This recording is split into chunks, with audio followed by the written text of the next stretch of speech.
আজকে তৈরি করব বেলে নেওয়ার ঝামেলা ছাড়াই নরম তুলতুলে পরোটা। দীর্ঘদিন কিভাবে এই পরোটা সংরক্ষণ করা যাবে সেই পদ্ধতিও থাকবে আজকের ভিডিওতে। যারা পরোটা বেলতে পারেন না বা অনেক ঝামেলার মনে হয় তাদের জন্য এটা বেস্ট একটা রেসিপি হবে। বাটিতে নিয়ে নিলাম 2 কাপ পরিমাণ ময়দা, চাইলে আটাও নেওয়া যাবে। অল্প একটু লবণ দিয়ে দিলাম ও চিনি দিয়ে দিলাম 3 চা চামচ। রান্নার তেল দিয়ে দিলাম 3 থেকে 4 চা চামচ। এখন এই তেলের সাথে ময়দাটাকে হাত দিয়ে ভালোভাবে মেখে নিব।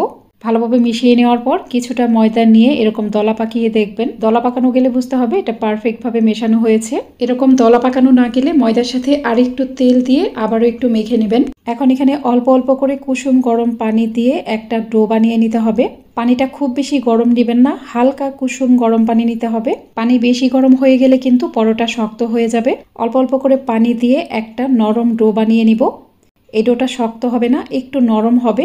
দেখতেই পাচ্ছেন ডোটা কতটুকু নরম হয়েছে। ঠিক এরকম একটা সফট ডো বানিয়ে নিতে হবে। এখন এই ডোয়ের উপরে 2 থেকে 3 চা চামচ তেল দিয়ে ভালোভাবে মিশিয়ে নিলাম।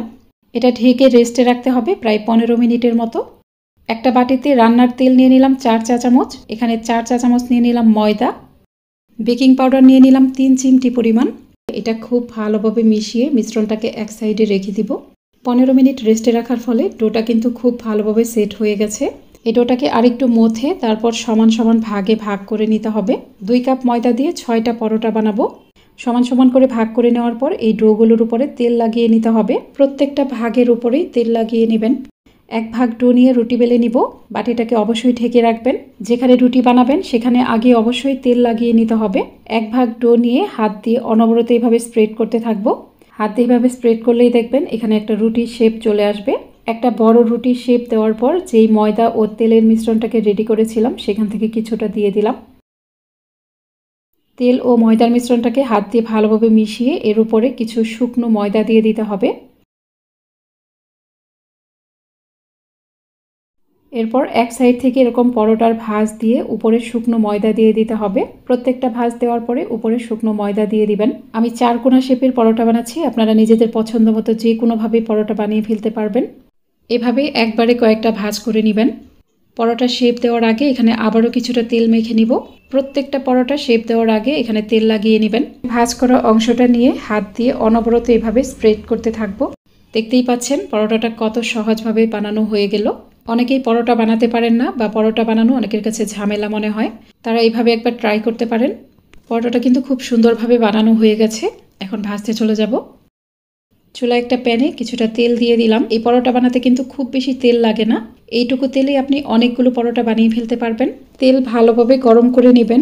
অবশ্যই তেলটা ভালোভাবে গরম করে তারপর পরোটা দিবেন। তেলটা গরম হলে তারপরেই কিন্তু পরোটা দিতে হবে, এর আগে পরোটা দিবেন না। গরম তেলে পরোটা দেওয়ার পর উপরে যখন এরকম একটু ফুলে উঠবে তখন উল্টে দিবেন। চুলার মিডিয়াম আছে পরোটা ভাজতে হবে। দেখুন অপর পাশটাতেও কিন্তু খুব সুন্দর একটা কালার এসেছে। প্রত্যেকটা পরোটাই খুব সুন্দরভাবে ফুলে উঠবে। আমি আজকে আপনাদের 2 ভাবে পরোটা ভেজে দেখাবো। এই পরোটাগুলো দীর্ঘদিন কিভাবে সংরক্ষণ করা যাবে সেই পদ্ধতিটাও এই ভিডিওর শেষ পর্যায়ে দেখিয়ে দিব। রেসিপি ভালো লাগলে আমার ইউটিউব চ্যানেলটিকে সাবস্ক্রাইব করে রাখতে পারেন, আর ফেসবুক থেকে ভিডিও দেখলে পেজ ফলো দিয়ে রাখবেন। এই পরোটাগুলো কিন্তু কখনোই শক্ত হবে না, এগুলো দীর্ঘ সময় পর্যন্ত নরম থাকবে। এবার চলুন পরোটা একবার বানিয়ে দীর্ঘদিন কিভাবে সংরক্ষণ করা যাবে সেই পদ্ধতিটা শেয়ার করি। চুলায় একটা প্যান বসিয়ে প্যানটা কিছুটা গরম হলে এখানে পরোটা দিয়ে দিলাম। এক পাশ একটু হয়ে গেলে উল্টে দিব। এভাবে পরোটার 2 পাশ হালকা করে সেঁকে নিব। অপর পাশটা একটু সেঁকে নেওয়ার পরেই এ পর্যায়ে পরোটা উঠিয়ে ঠান্ডা করে নেবেন।